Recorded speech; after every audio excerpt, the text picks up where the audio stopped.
Jai Gurudev.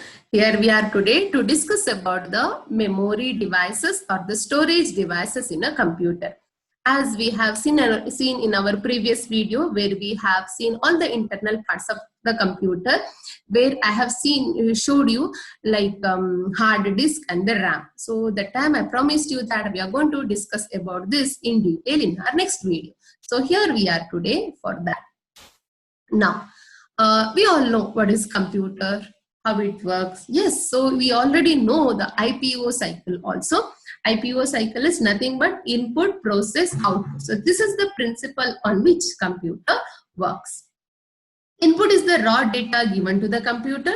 The raw data given by the user will be processed based on the instructions given by the user. The processed data or the information is displayed or printed through the various devices. That is output. So these are the few devices which are called as input devices through which we give the instructions in the data to the computer. Then comes the processing. It happens in the central processing unit in the microprocessor. Okay, so your raw data will be converted into a useful information and you're going to see it in the output devices. So output that's called as the information that will be presented in a output devices, monitor, printer and the speaker. The process information is presented through output device. Now, there is an important device or a part of the computer which we have not discussed much. That is the storage devices. The device which hold the data given through the input devices. So as you give instructions and the data to the computer, it has to be stored somewhere. So that location is storage device or a memory location. Now after the processing, again the data has to be stored somewhere, right? So that also will be stored in the storage location. When the data is stored in the storage location, it will be stored in the form of 0 and 1. Or we call it as binary code.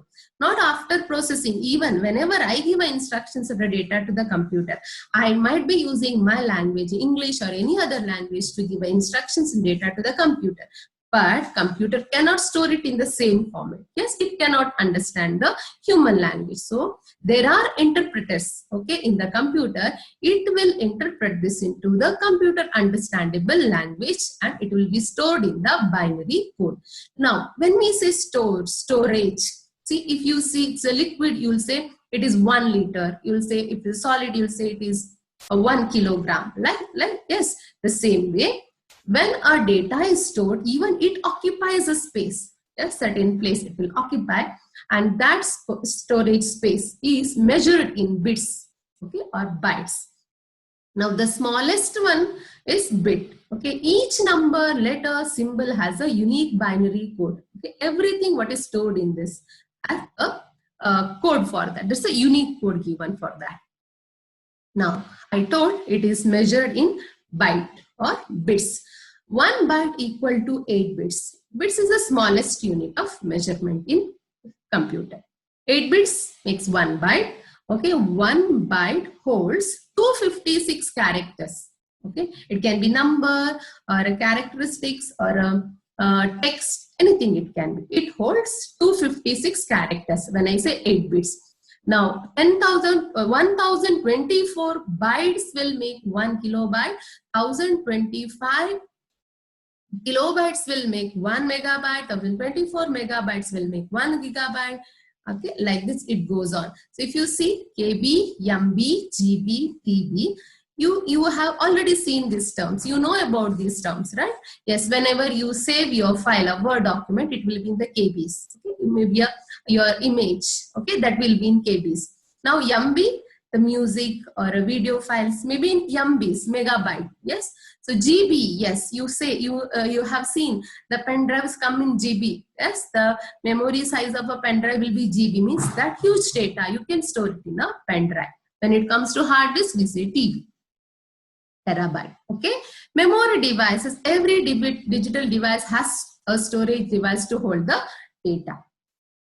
Now, these are the few devices which you have seen: hard disk, RAM, ROM, CD or DVD, floppy, memory card, pen drive and the tape. Okay, so now this is the floppy what I have. This is the one which we used in the olden time when there was no these devices. okay, where the pen drive was not invented. At that time, we used to use this floppy to store and to take a data to another location. Now, classification of memory. Memory has classified into two based on the way they store the data. Yes, now the first one is primary memory and the second one is secondary memory. In primary memory, we have RAM and ROM. In secondary memory, we have hard disk and the SSD. Okay, so what is RAM? RAM is a primary memory. Yes, it is the main memory of the computer. Okay, there are two types that we already discussed, RAM and ROM. So RAM means random access memory. So whatever data instructions given by a user will be stored in the RAM. Okay, then when processor wants to use that one, it get the access from the RAM. Okay, so that's why it says access. Okay, processor efficiency will be faster the more the RAM size is. Yes. So, but there is a limitation. The RAM is volatile memory. Okay, it will not store the data permanently. Whatever data stored there, the moment if the power goes or if you switch off your computer without saving it manually, it will be erased. When you restart, your data will not be available for you. So, it stores data for a temporary basis, not for a permanent. Yes, that's why it is called as volatile memory. There is this one. What is that? ROM, read-only memory. Yes, so it stores data permanently. While working in a program, CPU uses RAM for processing. Okay, not ROM. It uses the instruction which is given through the RAM, where it is stored in the RAM. Now, what is this ROM? Why it is useful? ROM is read-only memory. The instructions for this one, starting the computer and shut down the computer are all stored in the ROM. Read-only memory means you cannot erase it, you cannot modify it. It's available only to read. So that is called as read-only memory.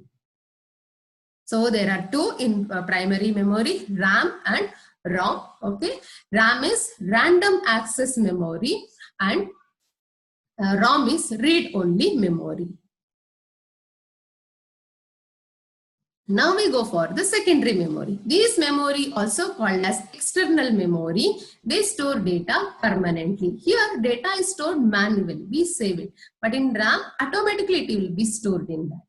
Hard disk is one and the solid state device is the second one. What is hard disk? Hard disk is external or internal. It comes in both the way. So as it is a secondary memory, we save the data manually in this device by using save option. SSD is a solid state device. It's similar to hard disk. It's a new technology actually. It is more efficient than the hard disk. It can access the data faster than the hard disk, but it is little costlier compared to hard disk.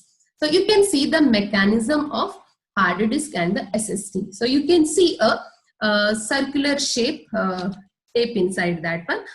Okay, so this that's what a hard disk or a CD or a DVD that saves data in a magnetic tape.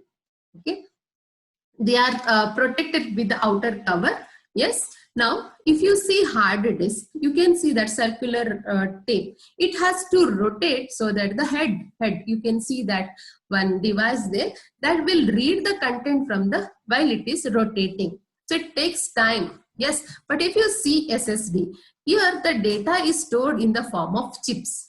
Yes, you can see it is stored in the form of chips. So that rotation speed is not required here. It is directly accessible. So SSD is faster compared to HDD or a hard disk. So what is an HDD? The HDD is a data storage device that lives inside the computer.